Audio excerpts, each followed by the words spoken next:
A 19-year-old cold case in which two Chattanooga brothers were murdered has been solved. I'm David Carroll. And I'm Cindy Sexton. The Hamilton County Cold Case Unit says Christopher Johnson shot and killed Sean and Donnie Goetcheus inside their Brainerd home.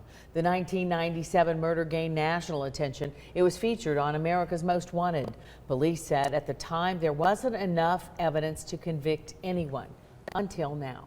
Channel 3 Eyewitness News reporter Kelly McCarthy joins us now from the home of the murders to explain. Kelly?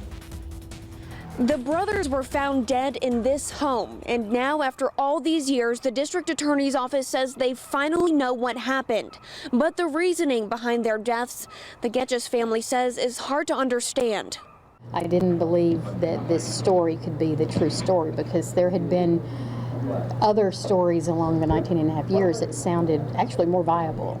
19 and a half years of questions for David and Julian Goetcheus, wondering who killed 25-year-old Sean and 19-year-old Donnie Goetcheus. But even the answers are hard to hear. A grand jury indicted 52-year-old Christopher Johnson this week on 2 counts of first-degree murder. Johnson is already in prison, serving a 50-year sentence for the rape and kidnapping of 2 young girls. The pain of knowing that they died for no reason. This is Lucifer walking on the face of the earth. This guy is the devil. At the time of their deaths, Sean Goetcheus was working at Rick Davis's Gold and Diamonds on Brainerd Road.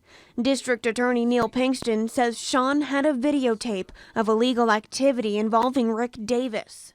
Sean was in the possession of a videotape that Rick Davis wanted, and Mr. Johnson went to retrieve the video and had words with Sean and shot Sean. Pinkston would not go into any more details on what was on the tape or if Davis had anything to do with their deaths. I don't know that I would say cooperated. I would just say he's been interviewed. Rick Davis denies any kind of videotape to Channel 3 and says he had nothing to do with the murders. Investigators believe Johnson killed Sean first and then realized Sean's younger brother Donnie was in the house with him, so he killed him too. They say Johnson was bragging about killing the 2 in prison, and after years of investigating, he is now charged with the crime. The Goetcheus family now has some form of closure, but their hearts will never heal. It's like, how can you be so grateful and hurt and it be so painful at the same time? The Goetcheus family says that they will now advocate on behalf of other families involved in cold cases in hopes that one day they too will find justice. In Chattanooga, Kelly McCarthy, Channel 3 Eyewitness News. The Goetcheus family helped create a support group for the families of cold case victims.